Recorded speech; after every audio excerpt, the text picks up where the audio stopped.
Once again, parents, we urge you to heed our strongest warning about this next report on the abuse of children, the alleged abuse of children, because if the point of devil worship is evil, what could be more evil than this? That's the baby right there. Right here? Uh-huh. It came out of her already. What'd they do to the baby? Then David took it and kept throwing it against the wall, and he killed it, and he took it in the house. No, you saw that? Yeah. These are pictures that can chill a parent's soul. They're a symptom that something dreadful, unspeakable has happened to the child. In this case, it's an 8-year-old boy from Grenada, Mississippi. They took it in an old caboose. And they had these things they called spanes. Spanes? Yes, spanes. They stuck it up my butt.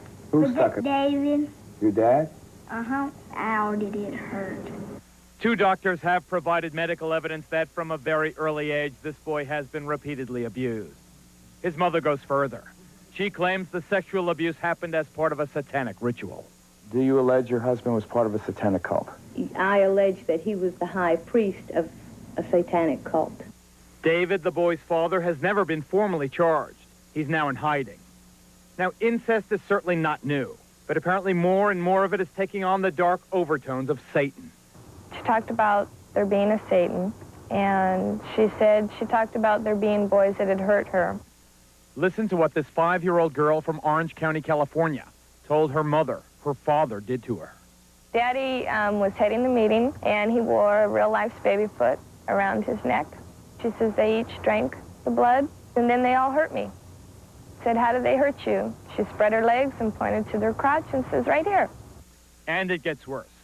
According to his family, this severely traumatized 10-year-old boy, also from Southern California, was allegedly molested by a trusted neighborhood minister as part of an ongoing satanic cult. Jimmy talks about having a gun held to his head, about being shown a skeleton, about having to touch the skeleton. He has drawn pictures of a child being sacrificed. He's talked about animal sacrifices. He's disclosed molestation. In the very places created to care for children, in nurseries and daycare centers across the nation, there are increasing reports of ritual sexual abuse. The children of McMartin are still filled with lurid stories of their awful experience there.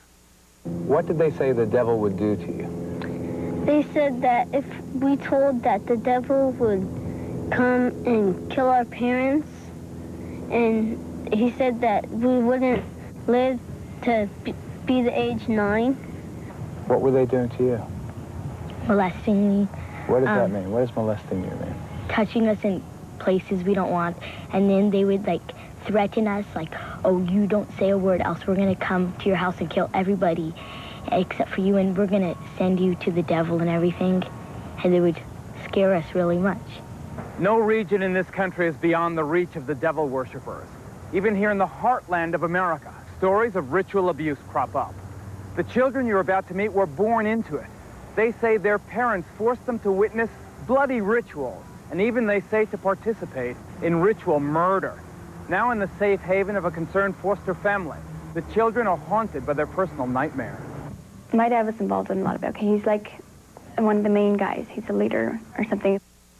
He made us have sex with him and with other guys, and he's done it with other people. I don't know. I just don't like him. Tell us what else besides having sex with him and the other guys that made you do. Kill kids and be there and involved in everything else that happened. And I had to be there. And if I didn't, he threatened you, like, you're going to be killed, or people aren't going to believe you if you tell anybody. Or I'll find you, you know. So he said there's no way out and you must do it. We found out she had been defecated on, that it was smeared all over her body and put in her mouth. My children have talked about all of those things and worse. They've talked about having to kill other children. Well, she told me about the time from as we think was about year and a half, 2 years old, when this was the satanic cult that she was involved with. And she was made to take a gun and put it up to someone's head. It was another child. and pull the trigger.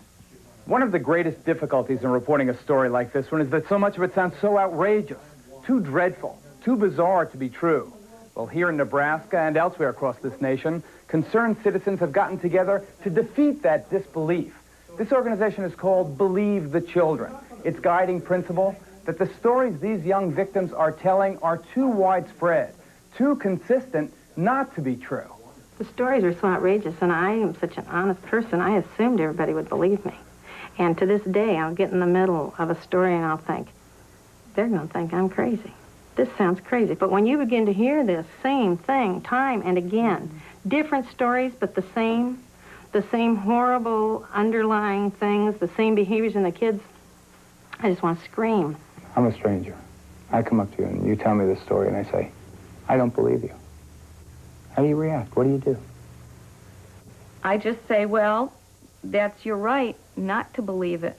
But someday, if you see something or you hear something from somebody else, just remember what you heard from me. If we were lying, I don't think we would come up with such good lies. Are you telling us the truth? If this isn't true, I mean, you can do anything you want with me, but it's true.